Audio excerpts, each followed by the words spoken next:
DJI spent years fighting the US ban. Now the FCC is finally making exceptions for other drone manufacturers. Could this change everything for DJI?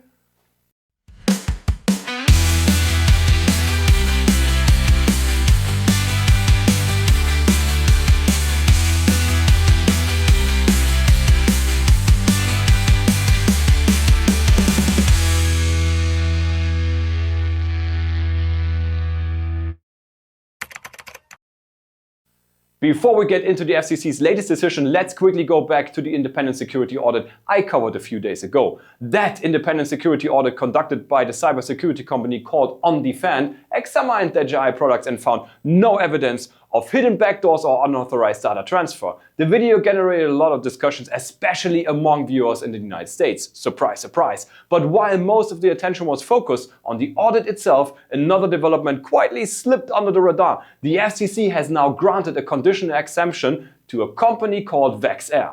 Now, chances are you've never heard of VEX AIR before, like myself. And honestly, that's not the important part, because after digging through the actual FCC filing, I realized this story is much bigger than one small drone company receiving an approval. To understand why this matters, we need to look at the actual FCC document released on June the 4th. At first glance, it looks like another boring regulatory filing, but buried inside is something surprisingly important. According to the FCC, there is now an established process through which drone manufacturer can request evaluations of their products and potentially receive what is called a conditional approval. Now that sounds technical, but the practical implication is pretty significant. Because it means certain drone systems can be reviewed individually rather than being judged solely through broad policy classifications.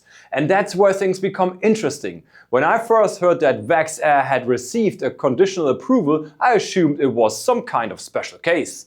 Then I kept reading, because VEX AIR is not the first company to receive this type of approval. Not even close. The FCC document contains an entire appendix listing drone systems that have already gone through this process successfully. Companies including SiFly Aviation, ScoutDI, VEX AI, Air 6 Systems and several others have already received conditional approvals, and now VEX AIR has joined that list. That changes the story completely, because we are no longer talking about a one-time exemption. We are looking at what appears to be an established review framework that has already been used repeatedly. And I think that's an important distinction. For years, discussions surrounding drone regulations in the United States have often been framed as a simple yes or no question, especially when DJI enters the conversation. Approve them or ban them. But this FCC document suggests reality may be more nuanced than that.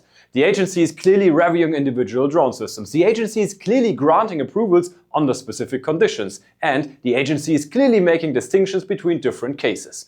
Whether someone agrees with those decisions or not is a separate discussion. The important point is that the process itself clearly exists. And once you recognize that, a whole series of questions naturally follows. What criteria are being used? What evidence must manufacturers provide? How are security concerns evaluated? And perhaps most importantly, could other drone manufacturers pursue the same pathway? Because that's really the question sitting underneath this entire story. If a review mechanism exists, if multiple companies have already used it, and if approvals are being granted through that mechanism, then what does that mean for the broader drone industry? Now, it's important to not overstate what happened here. This document does not mention DJI. It does not indicate that DJI has been approved. It does not indicate that DJI is currently being reviewed. And it certainly does not mean that the broader regulatory battle surrounding DJI has somehow been resolved. But it does establish something significant. There appears to be a formal pathway through which drone systems can be individually reviewed and evaluated, even when national security concerns are part of the discussion.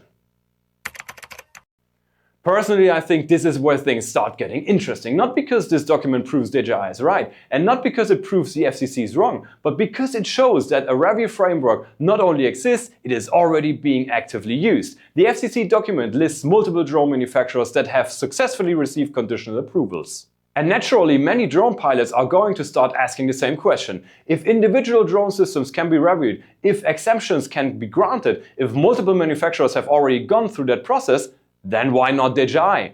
Now, before anyone starts celebrating, let's be very clear. I'm not suggesting DJI is about to receive approval. I'm not suggesting the restrictions are about to disappear. And I'm not suggesting DJI would automatically qualify for an exemption. We simply don't know that. What I am saying is this. The conversation may be more nuanced than many people originally believed, because for the first time in a long while, we can clearly see evidence of a pathway that exists somewhere between automatic approval and automatic rejection. And that is why I think this story matters. But maybe I'm missing something. Do you think DJI should be evaluated through the same exemption process, or do you believe DJI deserves different treatment altogether? Let me know down in the comments. And don't forget to smash that like button and subscribe for more drone content. And as always, grab one of your drones, switch off your computer and go outside flying. I'll see you in the next one. Have a good day. See you. Bye bye.